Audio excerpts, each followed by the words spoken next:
Olá, que bom voltar a falar com você sobre as fases da leitura do Apocalipse. Já passamos por 4 fases e esta é a 5ª fase de leitura do Apocalipse. Mas antes de continuar e falar sobre o que tem dentro dela, vou pedir a você para fazer para nós aquelas 3 coisas costumeiras. Você vai dar o seu joinha no vídeo e assim você vai dizer para o YouTube que você gostou do que você está assistindo. Outra coisa é você compartilhar isso com alguém que tenha o mesmo interesse por essa temática. Você pensa em alguém e compartilha, porque assim você ajuda o canal. E a terceira coisa é se inscrever no canal, se você ainda não é inscrito. Se inscrevendo no canal, você vai receber as notificações posteriormente de novos vídeos, de novos assuntos que publicarmos aqui no nosso canal de espiritualidade. Tá bom? Então vamos lá, vamos conversar então sobre a 5ª fase de leitura do Apocalipse. Já passamos aí por 4 e esta 5ª fase já está na Idade Média Central. Nós vamos trabalhar aqui com um personagem.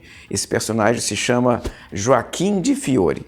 Por quê? Por que nós vamos para Joaquim de Fiore, um monge italiano que nasceu em 1135 e morreu em 1202? Por que nós vamos sair do Agostinho de Hipona e vamos para Joaquim de Fiore? De Agostinho até Joaquim, o que tem dentro? Pois bem, em linhas gerais, tem um conjunto de pessoas que trabalham o Apocalipse, que leem o Apocalipse, que pregam o Apocalipse, que escrevem comentários sobre o Apocalipse, mas eles tendem a repetir o Agostinho de Hipona e comentaristas anteriores. Os comentaristas, posteriormente, fazem praticamente uma repetição. Eles não são criativos a ponto de trazer grande novidade para a interpretação do Apocalipse. Então a interpretação se torna agostiniana. A leitura do Apocalipse após Agostinho se torna agostiniana, naquela perspectiva que nós costumamos chamar na atualidade de perspectiva amilenista. Leitura simbólica do Apocalipse, perspectiva de que o milênio é o milênio da igreja, essas coisas todas são encontradas lá no Agostinho de Hipona, a 4ª fase de leitura. E na 5ª fase nós vamos encontrar, aí sim, uma novidade. O Joaquim de Fiore, ele traz um elemento novo para a leitura do Apocalipse, para a interpretação do Apocalipse. E o que tem de novo no Joaquim de Fiore? O que tem de novidade neste monge de 1135 até 1202, é o tempo de vida dele? Ele é italiano, como já disse para você, nasceu no sul da Itália, na Calábria. Na época, a Calábria fazia parte de um reino chamado Reino da Sicília. Este era o nome do reino na qual Joaquim nasceu, e Joaquim então era um cidadão deste reino e chegou a trabalhar no reino da Sicília, trabalhou na corte do reino, depois ele resolveu abandonar a corte, fazer uma peregrinação à Terra Santa, e lá na Terra Santa ele teria visto algumas coisas, teria experimentado algumas visões espirituais, visões estáticas, e aí quando ele volta para a Sicília, para o sul da Itália, ele não quer mais trabalhar na corte, ele abandona lá a corte da Sicília e se torna eremita. Ele vai para a ilha da Sicília, volta para a Calábria, vai para uma caverna, depois ele começa a pregar. E o que ele está pregando? Ele já está pregando uma perspectiva milenarista, ou seja, na perspectiva de Joaquim, já na pregação de Joaquim, o que ele está dizendo é: o mundo está para encontrar o seu fim, o mundo está para receber a intervenção de Deus.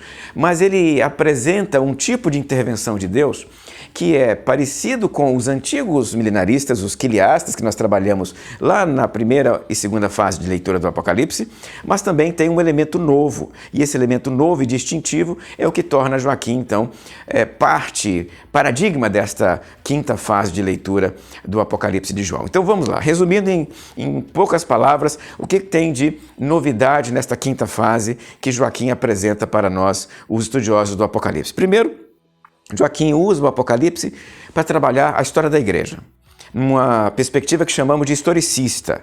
Ele entende que o Apocalipse descreve a história da igreja, mas até, em alguns momentos, descreve a história do mundo, mas em especial da igreja, até o fim dos tempos. Então ele olha para as 7 igrejas, a história do mundo. Olha para os 7 selos, a história do mundo.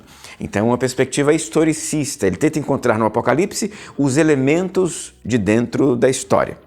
Um outro aspecto é que ele espera pela chegada de um milênio na Terra. Por isso que ele é milenarista. Ele espera um milênio na Terra, um período de prosperidade na Terra.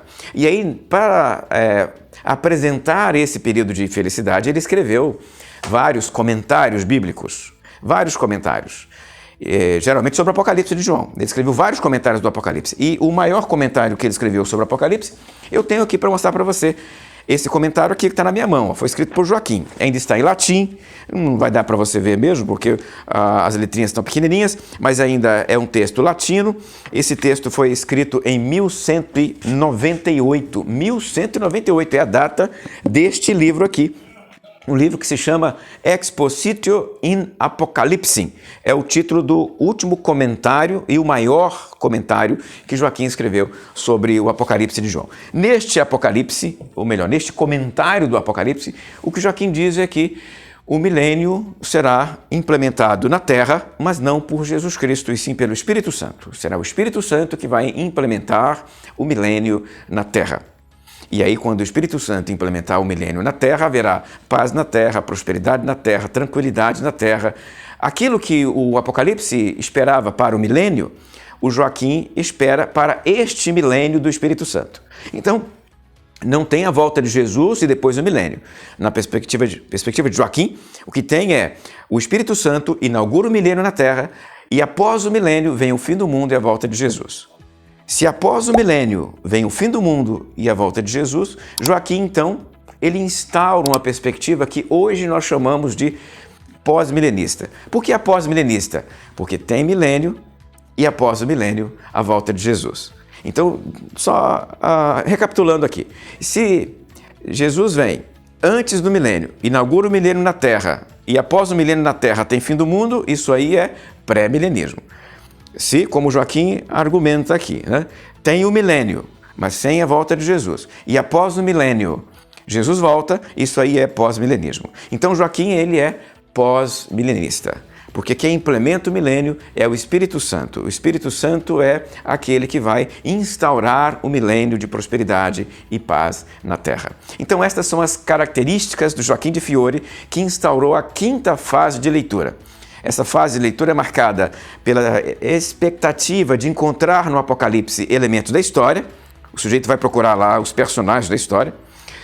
Pela participação do Espírito Santo na instauração do milênio, o milênio na Terra, historicamente instaurado pelo Espírito Santo.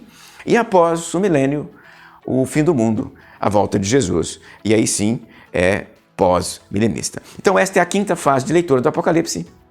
A fase de leitura que Joaquim pode ser descrito como o Criador, né? Ele que instaurou isso, ele que escreveu isso, ele que propagou isso, e isso se tornou muito influente após Joaquim. Tem muita gente que está citando Joaquim depois de Joaquim. Os leitores posteriores de Joaquim vão usar muita coisa do que Joaquim disse, do que Joaquim escreveu. Então, nós temos aí explicitamente, concretamente, a quinta fase de leitura do Apocalipse, que é historicista, que é milenarista e que é pós-milenista. Vamos parar por aqui. Eu convido você a me acompanhar na próxima fase, a fase número 6, a sexta fase de leitura do Apocalipse, que será a nossa última fase, a sexta e última no próximo vídeo. E antes de terminar, peço mais uma vez, faça isso aí, dê o seu joinha, se inscreva no canal e compartilhe o nosso vídeo. E eu vejo você na próxima. Até lá, se Deus quiser.